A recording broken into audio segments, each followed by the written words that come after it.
Kaya ako nasabi mo sa iyo.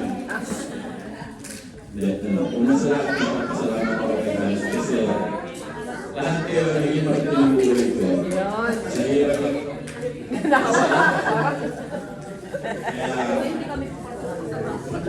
Nag-uuma ko yung masasalamat ko kay God kasi hindi lahat bigay sa kanya puro kapatid, puro kasayaan. Alam mo yun, yung despite na nandun lahat yung susubo na lang, gusto ko ako, gusto ko eh. Alam mo yung yun mo? Maraming salamat sa buhay nyo na sabay-sabay na tayo umiyak. Ito ako. Ayun yan. Kung ano yung plano ng iba, mahirap kontrahin. Subukan ako doon sa paghintay ko ng business. Sabi ko, in-accept ko na siya na nilagyan ko si mama. Sabi ko, magka-aray na ba rin, hindi lumalabas. Tapos ayun yan, atatapos ko ng bagyo.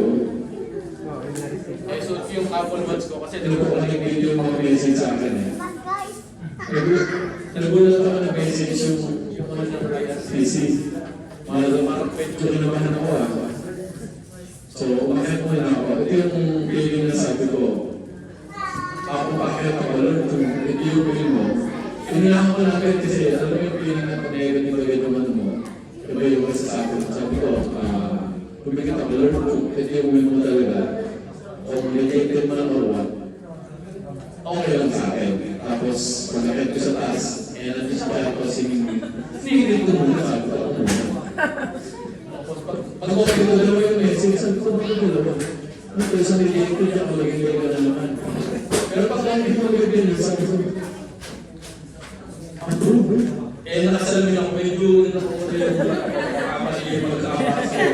Minsan, hindi mo na sabi nga naman yung minsan, hindi mo na. Minsan hindi tama yung pagkain mo dito baka pinaproject mo. Approve ako.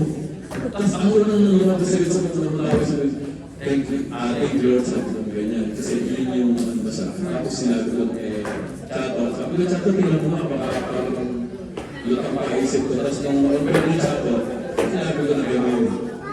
So yun. Sabi doon, isa prank. Yun ang sinasabi ko nga, baka makakausap lang dyan.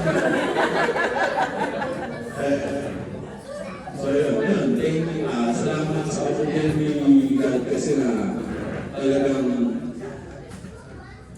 kung down to up, tapos from up, tinanggal naman. Pero pag gusto niya God, piliin ko talaga niya. Yun yung kailangan pagka meron ka ng pag-iala sa kanya. Kaya kailangan mo rin lumubit. So, I thank you Lord sa organization, sa buhay ng mga syempre, mag-ibig ko talaga kayo lahat. Pero kami, so,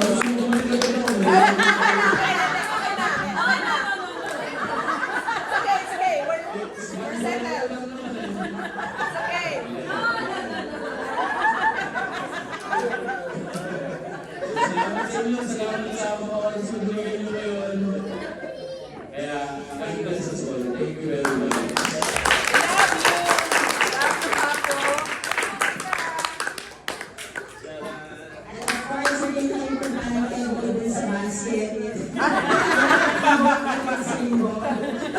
Ayan, yung ating covering kay Jerry ng ating panalangin because of course, iba talagang sitwasyon ng malayo sa pamilya, ang malayo sa asawa, and of course yung paghahanap